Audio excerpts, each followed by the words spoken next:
prayer. In the name of the Father, Son, and Holy Spirit. Amen.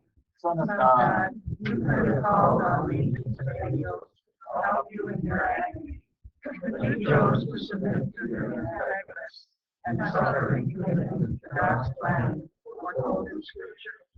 You need to trust in the Father's will for my life. Help me to do what you ask of me, that is, to preach the good news to the ends of the earth.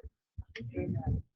Today we will address the last 3 chapters of Matthew's Gospel. And as we move into those passages, I'd like to just to orientate us a little bit. If you recall early on in the development of the Synoptic Gospels, Mark is the pioneering gospel, and then Luke follows, and ultimately Matthew. Of course, John's going to come much later. In the Passion narratives, Matthew is going to bypass Luke, and he's going to rely almost totally on Mark, with some enhancements as he goes along. And so the story of Mark's Passion will be the same structure, but Matthew will delete some things, and he will add a few little things for his purpose. Now, we've seen throughout the gospel in this pattern of stories and sermons that Matthew has been developing an identity of Jesus under the title Son of David and Son of God. That he transitions from David to God. And if you recall in the dispute with the Sadducees, Jesus affirmed that David, the Messiah, is greater than a biological son of David, that he is the Son of God. He said, how can David say that he is higher, he's the Son of the Lord? So through the Passion, this identity of Jesus as the royal Son of God will be emphasized very strongly in the stories as Matthew develops it. But again, and I will point out as we go that it's things that Matthew adds to the story or subtracts. Now, because Jesus is the Son of David, he's the royal one, what do royal people do? What do kings do? They rule, huh? So one of the things I want you to be sensitive to as we read the Passion is who's in control of Jesus' Passion. Jesus is the one thing that will happen. He's in control of the whole Passion story as the royal one. So he's using Mark's account for the final days, and he's going to add a few little touches to it, and he will shorten a number of the narratives that Mark includes. It'll be less emphasis on how Jesus suffers so much rather than how Jesus reveals his royal character in Mark will.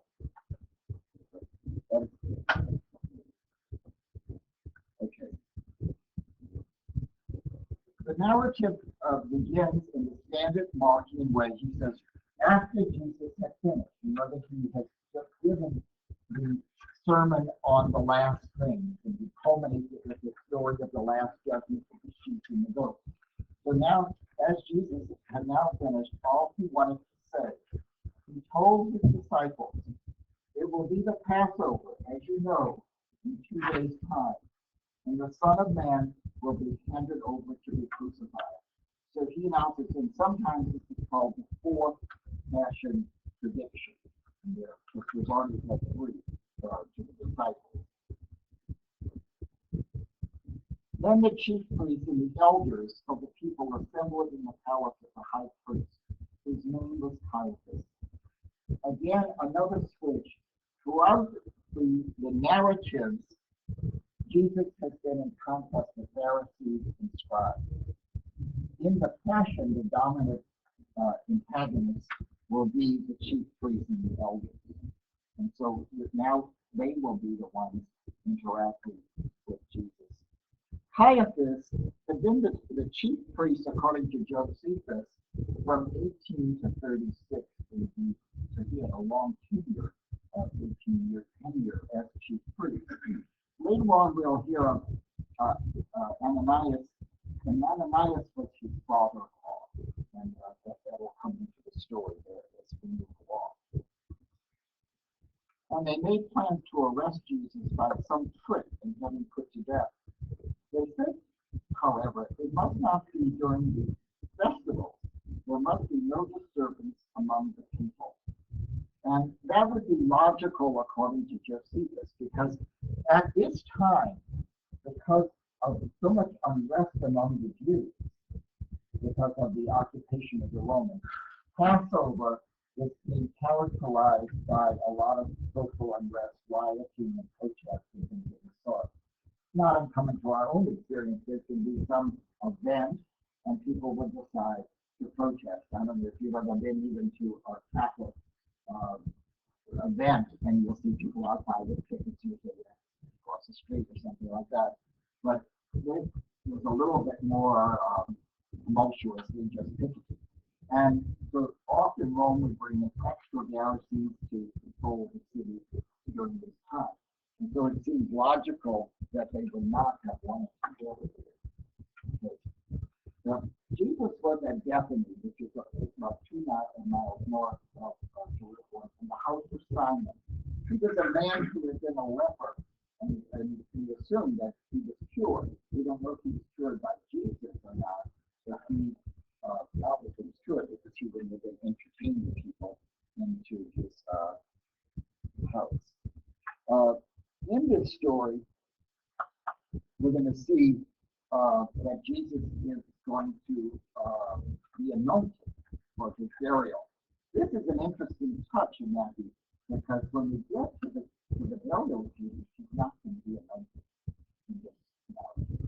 During the other stories in Mark, the women come with ointment to do it. But that's not going to happen for Matthew. And so a woman came to him with an alabaster jar of very expensive ointment and poured it on his head as he was at table. When they saw the expensive ointment, the disciples said indignantly, "Why this waste? This would have been sold for a high price and the money given to the poor." And other stories of Jesus, he said to the disciples. But Jesus noticed this and said, "Why are you upsetting this woman? What she has done for me is indeed a good work. You will have the poor with you always, but you not always have me. When she poured this ointment on my body, she did it to prepare me for burial. I tell in truth, I tell you, wherever in all the world this gospel is proclaimed, what she has done will be told as well in remembrance of her." So this objection that the disciples are raising about this wastefulness of this ornament, and clearly at that time, that type of ornament was an expensive item. That's not a common thing for people to buy.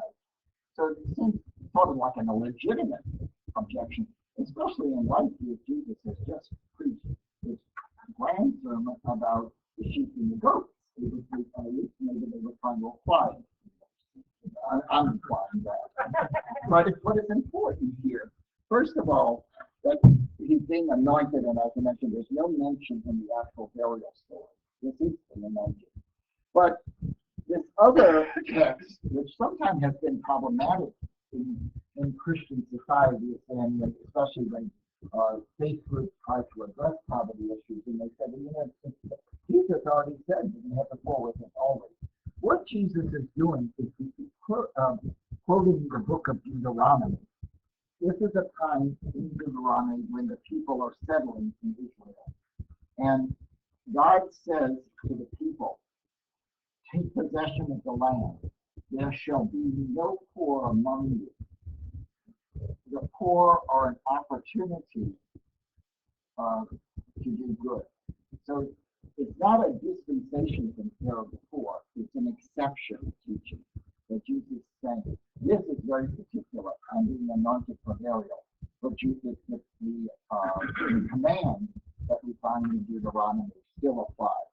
We always have the poor with us so we can do good for them. So this little passage moves on. Then one of the 12, the man they call Judas Iscariot, in Latin, it's rendered in the text, the Judas Iscariot means dagger man, or kind of assassin. He went to the chief priest and said, "What are you prepared to give me if I hand over to you?" They paid him 30 silver pieces. From then on, he began to look for an opportunity to betray him. The pieces that he received are not denarius, which in some translations it's actually shekels. It's worth more than the denarius there. And this is a little bit of a play on the prophet Zechariah, because when the prophet Zechariah foretells that this price, that the price of a slave, 30 pieces, will be cast on the floor of the temple. You can find that in Zechariah 11:12. So, and Matthew has relied heavily on the prophet Zechariah throughout his gospel. So, so we see here that this dagger man, and it's Judas who approaches them. There's no excuse that the devil enters into the spirit. He's a full agent there if he goes, and he's going to get his 30 shekels, the price of a slave, which we find in Exodus. And one of the plays that we're seeing now, Matthew, moving us into the Passion, is the royal dignity that Jesus deserves has now been reduced to the status of a slave. It's not a royal ransom or a price, but it's a slave price. And as the royal one, there should be a royal price that we have. And I mean, if I was going to contract with killing a president or a king, I certainly wouldn't settle for that little amount, you know, if it's a welfare certificate of slave, it would be appropriate. So again, it's one of these little touches that Matthew's trying to guide us through the narrative as we go along. Now, on the first day of the unleavened bread, you notice earlier Jesus talks about the Passover, but now the unleavened bread is a different feast than the Passover there. It's a preparation. Usually it's 8 days that people ate unleavened bread before Passover was celebrated. Passover meal is a particular ritual, which at this time in the history of Judaism, when you talk about Matthew's time, not the time of Jesus, the Seder was emerging more and more as a central event in Jewish liturgy as it was going along. The disciples came to Jesus and said, "Where do you want us to make the preparations for our feast of Passover?" He said, "Go to a certain man in the city and say, the master said, my time is near. It is at your house that I'm keeping Passover with my disciples." The disciples did what Jesus told them, to prepare them for the Passover. Again, Jesus is in charge. You go do this. This is the way it's going to be. Jesus is always orchestrating the events as it goes along. And so in this preparation, the next step is the treachery of Jesus is going to be revealed. When evening came, he was at table with the 12. And while they were eating, he said, "In truth I tell you, one of you will betray me." They were greatly distressed and started asking in return, "Not you, Lord, surely." He answered, "Someone who has 6 feet command should be will betray me. The Son of Man is going to escape, as Scripture says he will. But alas for the man by whom the Son of Man is betrayed. Better for that man if he had never been born." Judas, who was to betray him at the turn. Not me, Rabbi, surely. Jesus answered, it is you who say it. This is where we see Judas using the term Rabbi replied to Jesus. Jesus is never known in the New Testament as Rabbi. But here, the betrayer, Judas recognizes him in a different way. And if you recall, already there is a sense of rejection of Jesus' teaching, because Jesus previously told them never call anybody rabbi. And so now Judas, his lack of integrity is being revealed. Now, when they were eating,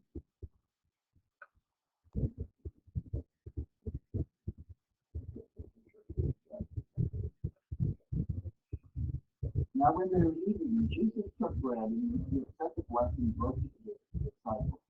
Take and eat, he said, this is my body. And he took the cup and he was giving thanks, he handed it to them. Drink from this, all of you, for this is my blood, the blood of the new covenant, poured out for many, for the forgiveness of sins. From now on, I tell you, I shall never drink wine until that day I drink new wine with you in the kingdom of my Father.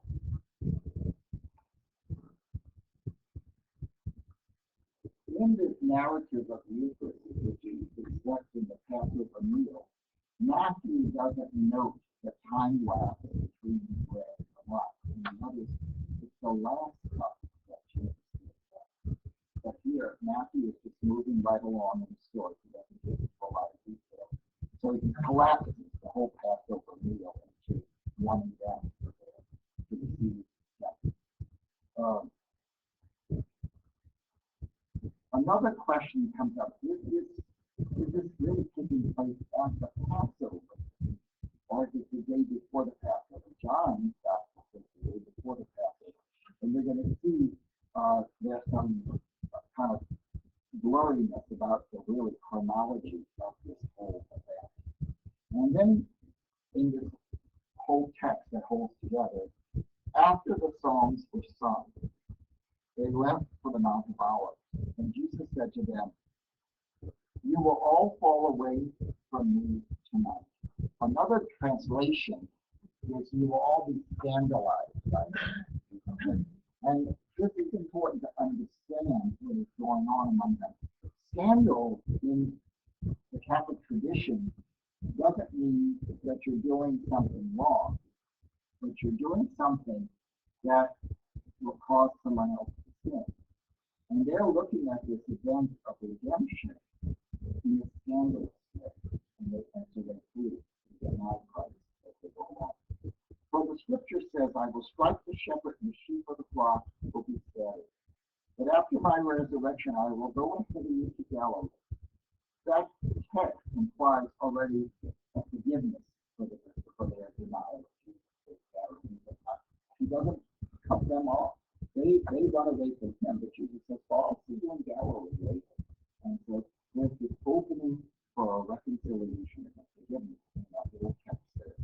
And an opening for us as well, that also we run away, that Jesus will lead us one day to Galilee, of the spiritual Galilee. And this Peter said to him, even if all of you fall away from me, I will never fall away. Jesus answered him, in truth I tell you, this very night before the cock crows, you will have disavowed me 3 times. Jesus said to him, even if I have to die with you, I will never disown you. And all the disciples said the same. Now, the time of the cock crowing is from midnight to 3 in the morning. It's the kind of time frame that we're talking about here. And then they move on to the Garden of Gethsemane. When Jesus came with them to a plot of land called Gethsemane, Gethsemane means oil press. So we can assume that they were out going to do there. If you go to the Holy Land today, you will see that there's some olive over there. And he said to his disciples, and it's interesting about the olive trees, they last forever. We should use more olive olive oil on our own bodies, making you last forever. Some of these trees date back to the time of Christ. They're quite gnarled and they're kind of magnificent in their own way, but they're still there witnessing to the events. I think some people like our Indian friends massage their babies with olive oil. Sort of some spa they'll put in it. Yeah. Every year while I go over there to pray, he took Peter the two sons together and James and John, and he began to feel sadness and anguish. Then he said, "My soul is sorrowful to the point of death. Wait here and stay awake with me." It's a reference to Psalm 42. That Jesus is saying, "My soul is sorrowful." And going a little further, he fell on his face and prayed, so he throws himself prostrate on the ground. "My Father," he says, "if it's possible, let this cup pass from me. Nevertheless, let it be as you, not I, say." And he came back to the disciples and found them sleeping. He said to Peter, "So you have not enough strength to stay awake with me for 1 hour? Stay awake and pray, that you are not put to the test. The spirit is willing and not, but the human nature is weak." Again, a second time he went away and prayed. "My Father," he said, "if this cup cannot pass, but I must drink it, your will be done." And then he came back and found them sleeping, their eyes were so heavy. Leaving the unveiled, he went away again and prayed for the third time, repeating the same words. This is what Matthew petition. And there's 3 times that Jesus prays together. Then he came back to his disciples and said to them, "You can sleep on now at the rest. Look, the hour has come, and the Son of Man is to be betrayed into the hands of sinners. Get up and let us go, and look for my prayer does not fall off." In the story of Mark and Luke, all of this is being said by the narrator. In Matthew, Jesus is saying everything that's going on. It's always through Jesus' voice to change. Further, are these 3 disciples the same ones that were at the Transfiguration? Yes. And is there a connection here? Well, there was always an inner loop, that of the 12, these 3 were called special. Actually, the 4th one, sometimes we wonder why he didn't make the cut to Simon, Andrew, because in the beginning, Andrew and Peter were called first, and then James and John. And so one kind of speculation would be, since they were the first, they had kind of a longer history with Jesus, but Andrew was not there. So it's really not clear why they are there. But Peter is obviously very prominent in all the Gospels as who's going to emerge as the preeminent one among them. But James and John sometimes seem to be like a foil. Sometimes they're asking to be first, sometimes their mother's asking them to be first. But yet, in some way, Jesus brings them closer to that. And yes, they have seen them in the manifestation of God in glory. And yet, they are part of the crowd that's going to run off as well. And so, yes, that's who they are. And suddenly, while he was still speaking, Judas, one of the 12, appeared, and with him a large number of men armed with swords and clubs, sent by the chief priests and the elders of the people. Now the traitor had arranged a sign with them, saying, "The one I kissed, he is the man, arrest him." So that he went up to Jesus and said, "Greetings, Rabbi," the second time he heard it, and kissed him. And Jesus said to him, "My friend, do what you are here for." Again, Jesus is telling him, Then he came forward and seized Jesus and arrested him. And suddenly one of the followers of Jesus grasped his sword, drew it, and struck the high priest with it and cut off his ear. And the other gospel is identified as Peter, who just had one of the disciples. And I guess, we already see Peter being predicted to deny Matthew 7. And Jesus then said, put your sword back, for all who draw the sword will die by the sword. Or do you think that I cannot appeal to my Father who would possibly send more than 12 legions of angels to my defense? But then he would, how would the scripture be fulfilled? That is to say in a way that it must be. It was at this time that Jesus said to the crowd, am I a bandit that you have cut out to capture me with swords and clubs? I sat in the temple, teaching day after day, you never laid a hand on me. Now all this happened to fulfill the prophecy of Scripture. Then all the disciples deserted him and ran away. This phrase, day after day in the temple, remember the way Matthew and Jesus enters Jerusalem, it's like only a day or two that this kind of implies that Jesus was in Jerusalem longer. And this is something that all the synoptic gospels now create these timelines. We're not quite sure how long all these events in terms of a historical view.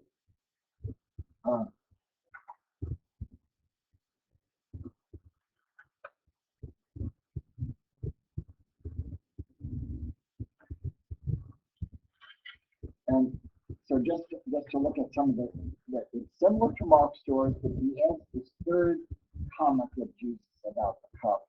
And Judas betraying Jesus under the title of rabbi. Then the men who had led Jesus off to the house of Caiaphas, the high priest, where the scribes and the elders were assembled. So now the scribes are coming back in. Peter followed him at the distance right to the high priest's palace. And he went in and sat down in the attendance to see what the end would be. The chief priest and the whole Sanhedrin were looking for evidence against Jesus, however false, on which they might have been executed. When he says the whole Sanhedrin were looking for evidence, it doesn't imply that the whole Sanhedrin was present for this. And it's very unlikely because there would have been a very large body of people assembled in that. But clearly the whole group has been discussing how to deal with it. We cannot find him. There are several lying witnesses came forward. Eventually two came forward and made a statement. This man said, I have the power to destroy the temple of God and in 3 days rebuild it. The high priest then rose up and said, have you no answer to this? What is this evidence that the man that Jesus was following? And the high priest said to him, I put you on oath by the living God to tell us that you are the Christ. Now this might seem strange, that we usually take an oath, that in Judaism, the chief priest would put you on the oath. Some of you who may be familiar with religious life, it's a formal precept. Some years ago, there was this investigation of seminaries in the United States, and they did teams to go to all the seminaries. And one of the first things they did was to give all the seminarians an obedience to tell the truth without reservation. And so, if you will, they put the seminarians like under oath. And that's what's going on here. So he like gives Jesus an obedience to tell the truth. Yeah, because he's in charge. What do you say that's for now? Oh, yes, it still operates within the church precepts and things like that. Now, again, kind of talk about there too. But that was during this canonical discipline, but you know, the meaning of that. So all these things, the whole truth and nothing but the truth. And so That takes away 3 years. well, okay. So here's the high priest is given his command. So tell us, by the living God, tell us if you are the Christ, the Son of God. Jesus answered him, it is you who say it, but I tell you that from this time on, you will see the Son of Man seated at the right hand of power and coming on the clouds of heaven. quoting the prophet Daniel. Then the high priest tore his clothes and said, "He has blasphemed. What need of witnesses have we now? There, he has just heard the blasphemy. What is your opinion?" And the answer, "He deserves to die." This rending of your garments is a sign in Judaism of either anguish, or disgust, or shock. It's a gesture of disapproval. I think that is kind of a gesture going, woo! So, then they spat in his face and hit him with their fists. Others said as they struck him, "Prophesy to us, Christ, who hit you then?" This line is only in Matthew. Should spit in someone's face, and we see a couple of references in the prophet Isaiah about that. Should spit in someone's face, absolutely insult, and so it's a real offense to them. And this is what we see here going on. And then quickly we move into Peter's denial. Meanwhile, Peter was sitting outside in the courtyard, and a servant girl came up to him saying, "You too were with Jesus the Galilean." And he denied it in front of them all. "I do not know what you're talking about." When they went out to the gateway, another servant girl saw him and said to the people there, "This man was with Jesus the Nazarene." And again, with an oath, he denied it. "I do not know the man." A little later, the bystanders came up and said to Peter, "You are certainly one of them too. Why, your accent gives you away." And we know that even in a small country like the Holy Land, the different regions have different accents. A lot of it is due to the fact of how much they use Aramaic and Hebrew that would affect them, and also how much they were being exposed to Greek. In the Catholics, a lot of people, they use Greek as their dominant language, and when they went over to Hebrew, they would be accent with it. So in a very small place, by analogy, in the octave of the East of St. Patrick, the upper island, in that small island, there's all different kinds of accents. There's the Perry accent and the cross accent. So in a very small area, you can find that there. And so, Peter, yeah, you know, so he gets discovered because of his accent. And then he starts cursing and swearing. "I do not know the man that once the cock crowed." And Peter remembered what Jesus had said, "Before the cock crows, you will have disowned me 3 times." And he went outside and left the city. When morning came, all the chief priests and the elders of the people met in council to bring about the death of Jesus. And they bound him and led him away and handed him over to Pilate, the governor. This is a critical necessity for them to bring him to Pilate, because the Jews, as an occupied people, were denied access to the death penalty. They were able to search people 40 times into the Romans allowed them to, if you will, maintain the social order to a level that then they reserved rights to themselves. When they had found that Jesus had been condemned, then Judas, his betrayer, was filled with remorse and took the 30 pieces of Jesus back to the chief priest and the elders, saying, "I have sinned. I have betrayed innocent blood." They replied, "What is that to us? That's your concern."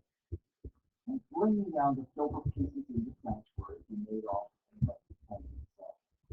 The chief priest said, "It is against the law to put this into the treasury, as it is blood money." So they discussed the matter, and they brought the potter's field and the graveyard of honors, and find here that the person who owned that field was a potter. And this is why the field to this day is called the field of blood. There's a lot of speculation exactly where this field was. but most biblical archaeologists feel it's right outside the city. If Jerusalem is a city surrounded by graveyards, and if you go to Jerusalem and you look at the city wall, you see all these tombs and killing when you agree them all stacked on the like, ridge to each other. There's so many of them. And that's the time in the ancient time of Jesus called there were a lot of cemeteries around the city. So obviously, when they speculate where it would have been, they all agree it's outside the city wall. And the word spoken by the prophet Jeremiah was being fulfilled. And they took the 30 pieces, the sum of at which the precious blood was priced by the children of Israel, and they gave them the potter's wheel, just as the Lord directed them. Again, it's the potter's wheel so that can make bring out gold pictures and yes, well, the quote is spoken by the prophet Isaiah.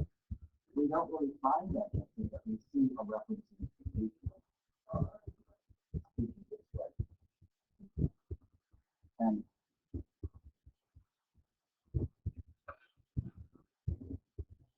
now this is one of the most interesting things about this stuff. Enjoy it. You have to be a weirdo like me to enjoy yourself. Jesus then, who brought before the governor. The governor put them to his question, are you the king of the Jews? And Jesus replied, it is you who say it. But when he was accused by the chief priests and the elders, he refused to answer at all. Pilate then said to him, do you not hear how many charges they have made against you? But to the governor's amazement, he offered not a word to any of the charges. At this festival time, it was the governor's practice to release the prisoners for the people, anyone they chose. Now there was a certain notorious prisoner whose name was Barabbas.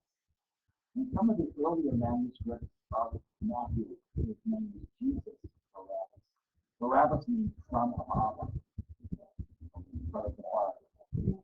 So when the crowd gathered, Pilate said to them, which do you want me to release to you, Barabbas or Jesus who is called the Christ?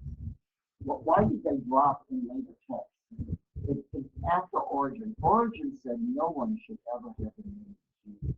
And in the Latin church, that practice of naming people after Jesus all stopped. Today, you know, it's uncultured. But in that patristic period, that was not a practice within the church. For Pilate knew that he got a jealousy that they had handed him over. This practice of letting someone go, we can find no historical evidence for this practice. And biblical scholars have different positions. One, it's an image that the synoptics were using a choice between the bandit of Jesus playing on words and thought, or maybe that all the evidence has just been lost and it did take place is one possibility. But we have no evidence of a practice on the Pilate or any other governor of releasing prisoners at the time. So now the next part is only found in Matthew. Now as he was seated in the chair of judgment, his wife sent a message to him, had nothing to do with the upright man. I had been extremely upset today by a dream that I had about him. Again, from the beginning, we had dreams. You remember Joseph was having dreams? Matthew was angels. And so she comes in and she says, look out, you know, there's something going on here. Rush to my dream. And the chief priests and the elders, however, had persuaded the crowd to demand the release of Barabbas and execution of Jesus. Again, biblical scholars looking at the archaeological plan that we know at the time of Christ. The group that was there was probably did not exceed more than 30 or 40 people. A very small place like Victoria that you could football field. two groups of people there. Which of the two do you want me to release? And they said, Barabbas. Pilate said to them, but in that case, what am I to do with Jesus, who is called Christ? They said, let him be crucified. He left. But what harm has he done? And they shouted all the louder, let him be crucified. And Pilate said that he was making no impression, or thought that he was making no impression, that in fact a riot is imminent. So he took some water, washed his hands in front of the crowd, and said, I am innocent of the blood of this man. It is your concern. And let's stop there. His gesture of washing your hands with water, was that a Roman judicial act? No. Romans had no custom of that.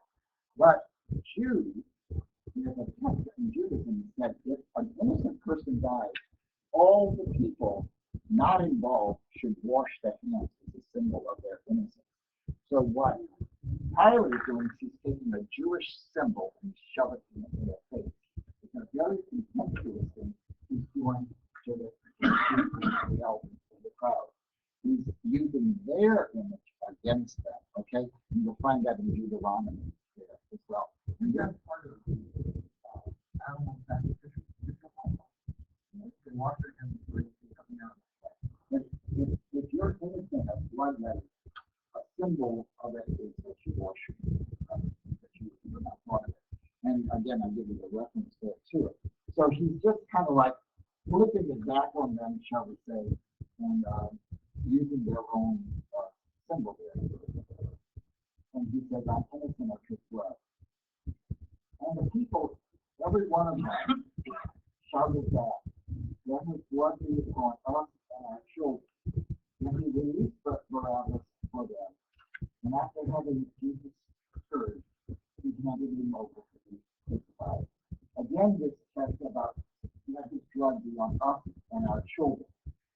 As we know, that has been used in horrible ways through Christian history. But let's look technically at the comment.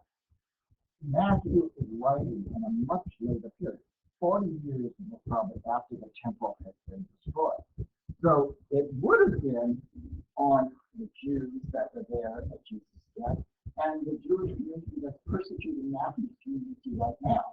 So in terms of historical reality, it could be a reference to those who were at Christ's death and their children who are now giving the Christian community a lot of heat, a lot of persecution there. And that's one interpretation that scholars give to it. But again, we have to be very cautious about that. Unfortunately, the magisterial church clearly said to us we should never say all the Jewish people are responsible for Jesus as well.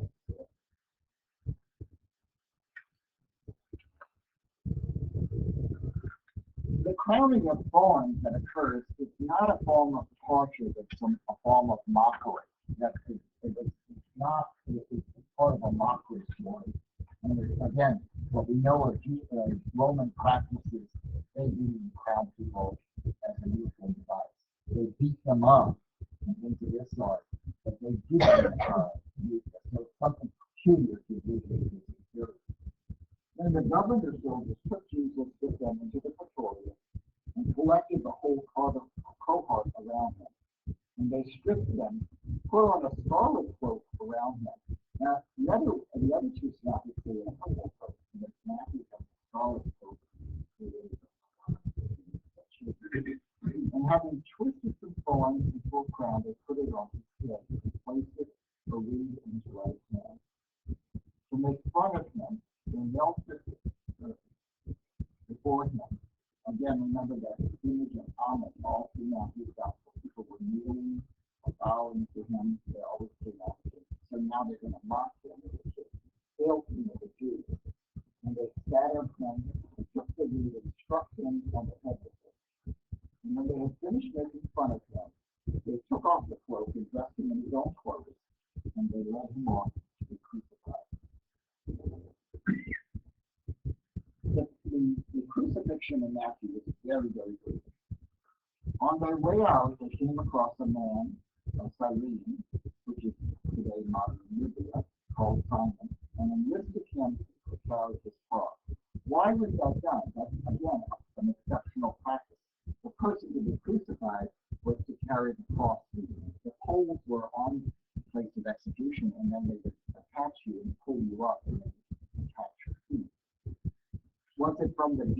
Jesus had he was so weakened that he couldn't carry his cross? That's the common speculation. Already Jesus was. When they reached the place called Golgotha, so they gave him wine to drink with a mixture of gall, but he tasted and refused to drink. Now remember, Jesus said he would not drink wine until kingdom. But also, it was prescribed in the Old Testament when a person's been executed, you give them wine as a painkiller, kind of a thing, because even though they did have execution, they did believe in humane execution. And so what you give a person like that, this was also a practice normally when people would die of natural causes. They were given that as a narcotic. What is gall? Gall is like vinegar. It's off wine, or cheap wine. And there's poor people often is kind of like what they call tabloids kind of really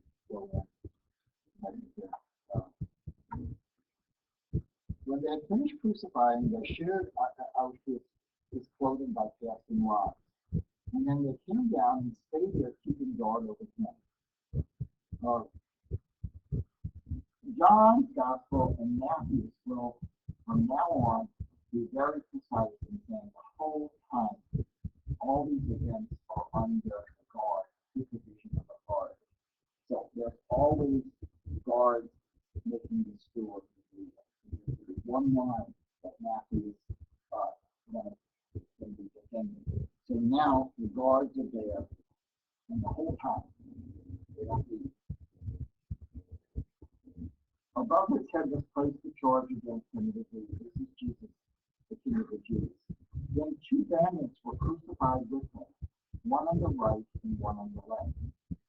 The passersby jeered at them. They shook their heads and said, "So you would destroy the temple and in 3 days rebuild it? Then save yourself if you're God's son and come down from the cross." The chief priests, the scribes, and the elders mocked him in the same way, with the words, "He saved others, he cannot save himself. But he is the King of Israel. Let him come down from the cross, and you will believe in him." He put his trust in God. Now let God rescue him if he wants. For he did say, "I am God's son." Even the bandits who were crucified with him taunted him in the same way. We don't have it with they're both of them a part of the culture and the degradation of Jesus. From the 6th hour, there was a darkness over the land until the 9th hour. So that would be noon to 3 o'clock on our clock. It's a reference to the prophet Amos 8:9, chapter 8, verse 9. Jesus cried out in a loud voice, "Eli, Eli, lama sabachthani." It's a blend of Hebrew and Aramaic. Eli, Eli, Hebrew, the rest is Aramaic. When some of them who stood there heard this, well, that will not be translated because the people wouldn't have known. My God, why did you say this? And some of them stood there and heard this. They said, "This man is calling on Elisha." And one of them quickly ran and got a sponge, which was still full of vinegar, again, this cheap wine, and putting it on a reed, gave it to him to drink. But the rest of them said, "Wait and see if Elisha comes to save us." But Jesus, again, crying out a loud voice, such as Matthew, yielded up his spirit. And suddenly, the veil of the sanctuary was torn in two from the top to the bottom, and the earth quaked. The rocks split, and the tombs opened, and the bodies of many holy people rose from the dead. This veil in the sanctuary had to be, it wasn't in the Holy of Holies that I went to it, but remember there's this large courtyard of the Gentiles, and then there's the courtyard of the women, and then the courtyard of the men, and then there's the sanctuary of the priests, and within that is the Holy of Holies. There was a curtain here, and in terms of the logic of it, because even the priests would not have known that as well. What does that mean? In the church writings of, and we're talking here, the first 5 centuries of Christianity was the end of the Old Covenant. The symbol of it. The Old Covenant had ended, and now we are in the New Covenant. But there was a clear break.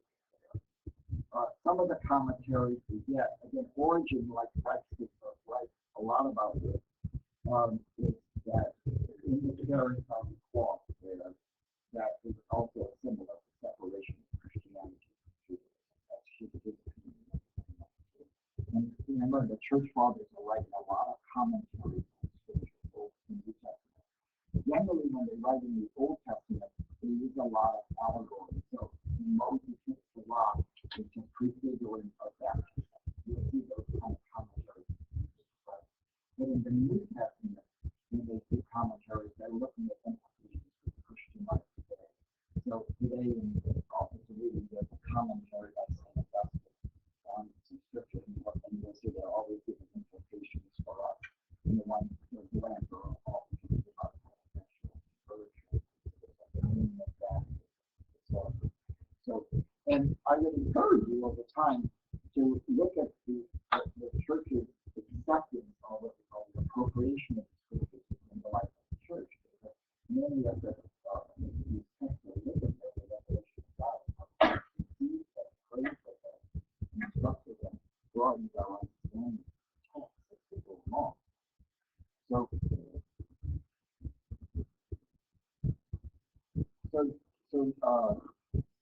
So all these people are rising from the dead. And in the 2nd and 3rd century, there were great debates about this. Who were they? And they were visiting people and so forth and so on. A very dominant theory was that these were the just people who had been waiting for Christ to come. And they were going back to their ancestors to reassure them of a new time. That was the interpretation that they gave. In the early Christian church, they have a place called the Eastern Church sanctuary. They enter behind the kind of stuff. In the early church, it was just in a home or later in a community.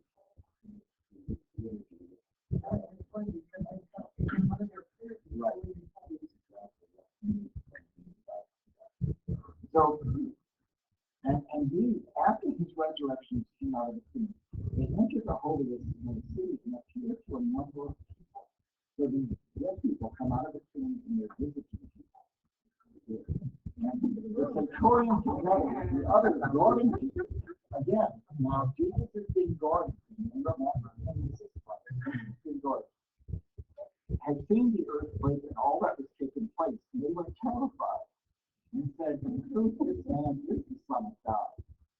And many women were there, watching from a distance, the same women who had followed Jesus from Galilee and looked after him. Among them were Mary Magdalene, Mary the mother of James and Joseph, and the mother of Zebedee's sons, James and John. A notable absence is his mother. She's not mentioned there. Where in John, she's quite prominent. And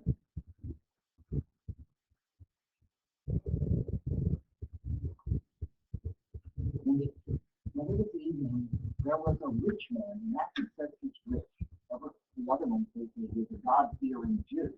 So Matthew is going to change him, and from Arimathea, called Joseph, who himself was a disciple of Jesus.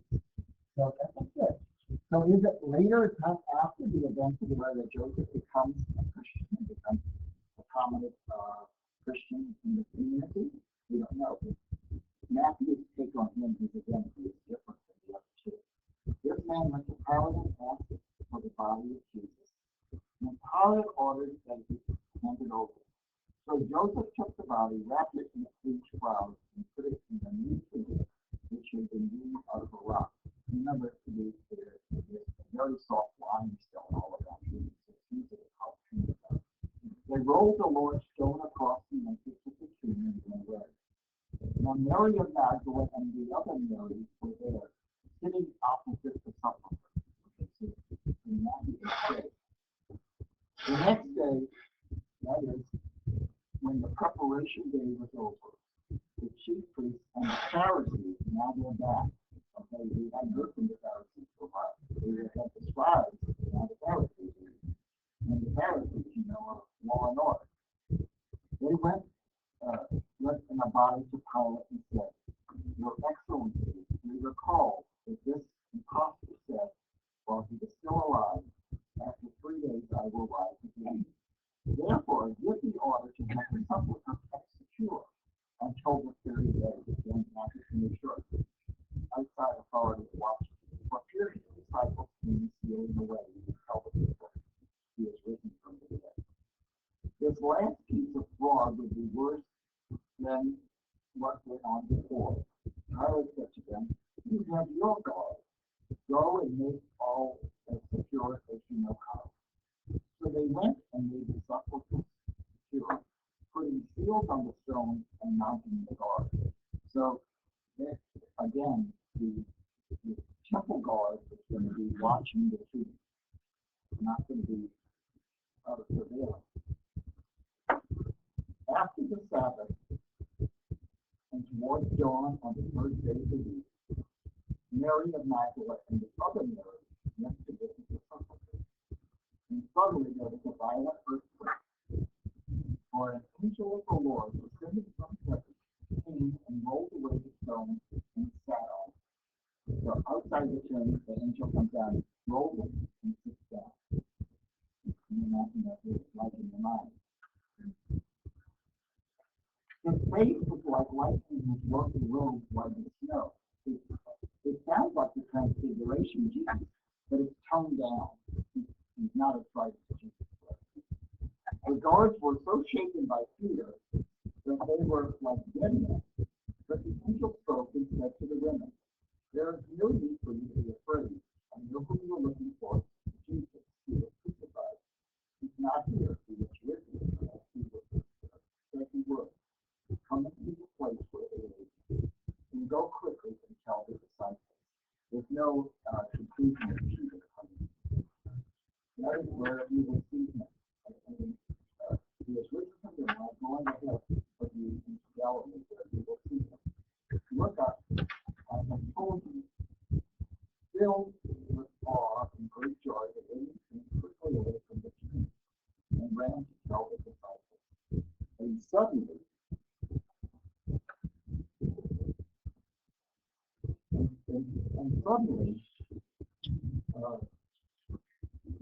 coming to meet them was Jesus.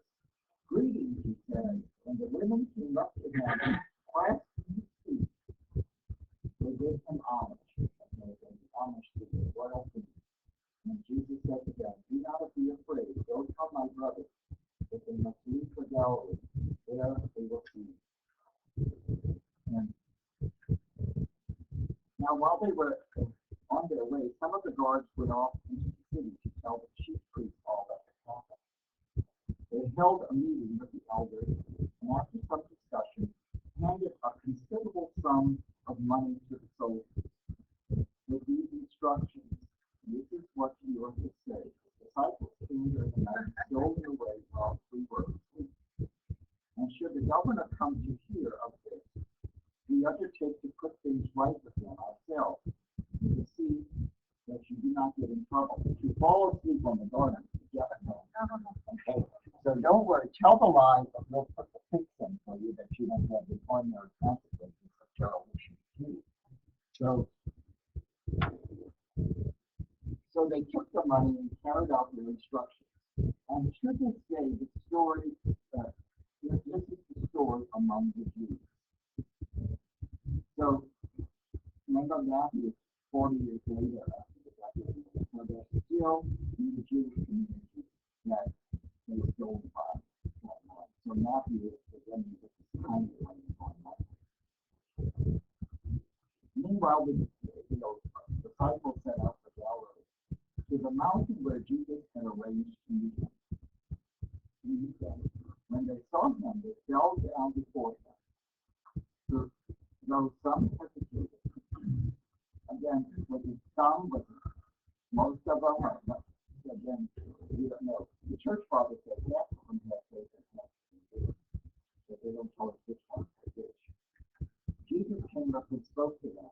He said, all authority in heaven and earth has been given to me. Go therefore and make disciples of all nations. Baptize them in the name of the Father, the Son, and the Holy Spirit, and teach them to observe all the commands I gave you. And look, I am with you always yet to the end of the world.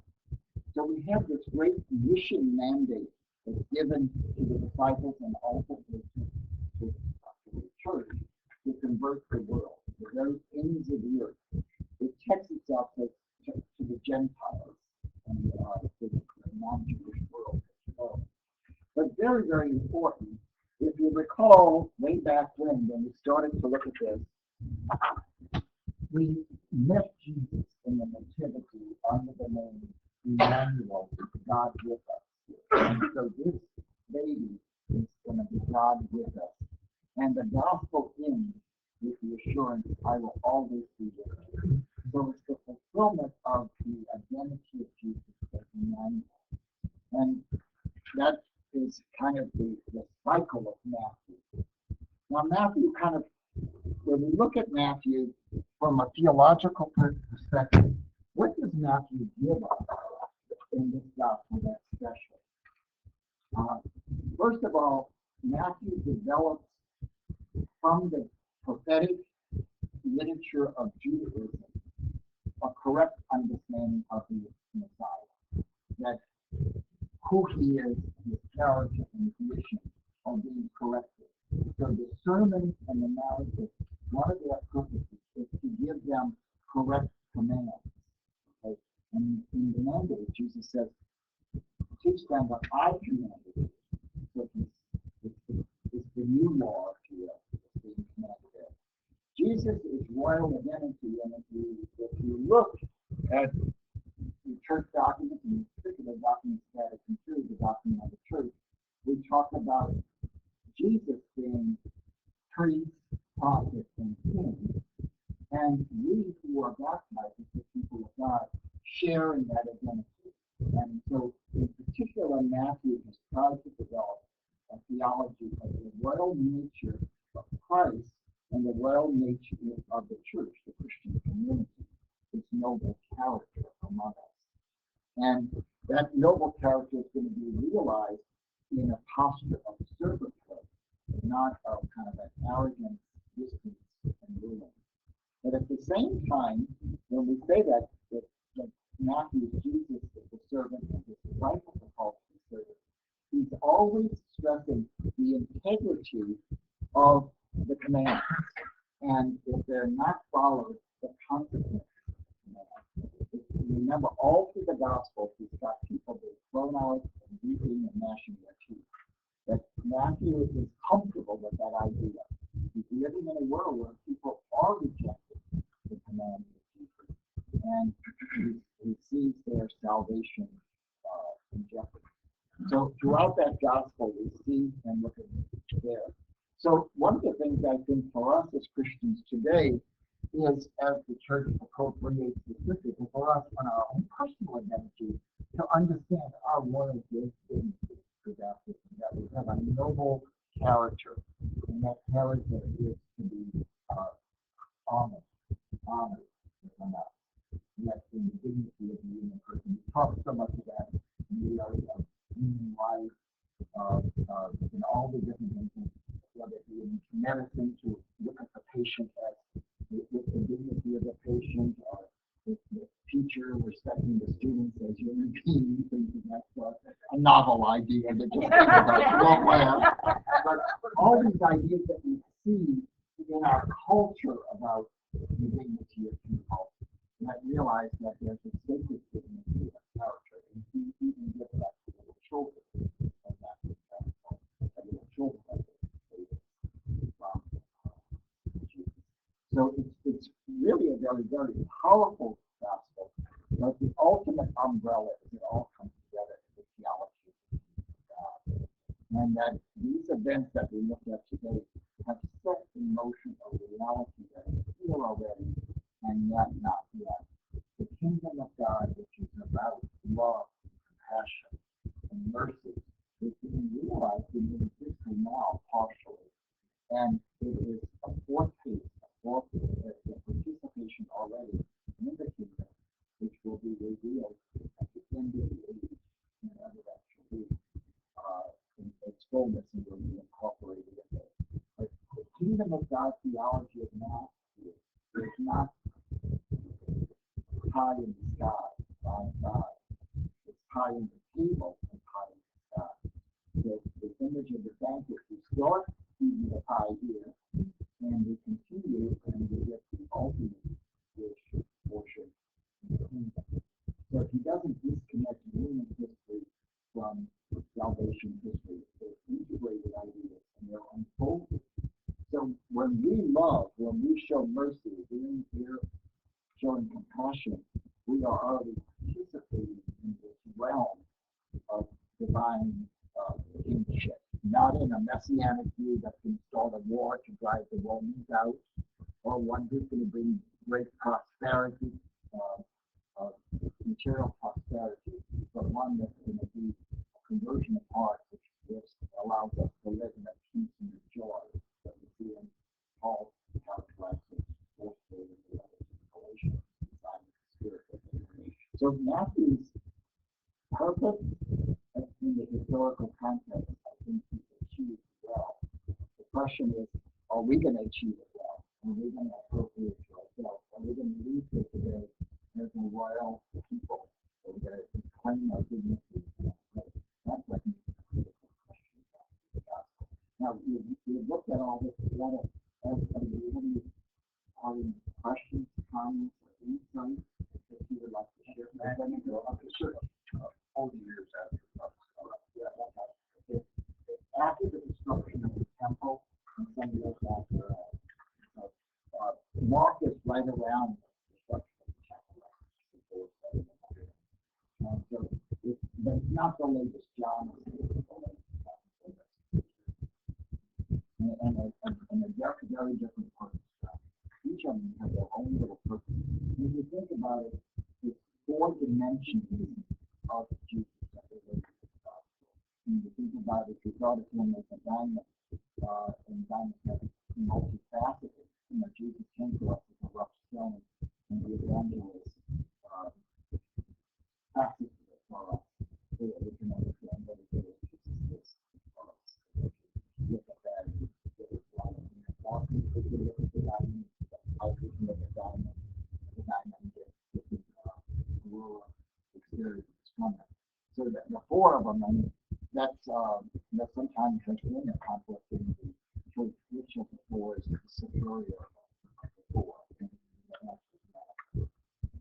They're all complementary to each other. Yes. When was the canon settled on these 4 doctrines? It's in the 300s. There are a number of canons that are being proposed. For example, the Shepherds of Hermes is on some of the lists. There's a Gospel of Peter sometime appears, but ultimately the bishops of the church gather and put the canon together. And what one of the sometimes ecumenical things is for the Old Testament, they include the Septuagint, the Greek version of the Old Testament, which has what we call the Apocrypha, the Daniel, one of the stories, Susanna, and some other Maccabees. We can't get rid of Maccabees, the 7 brothers. We can't do that. But the Hebrew Bible, the Jewish Bible, did not include those texts. So you'll see between, in quotes, the Protestant Bible and the Catholic Bible, a difference there. And, most mainline Protestants would say those books have inspiration in them, but they're not inspired.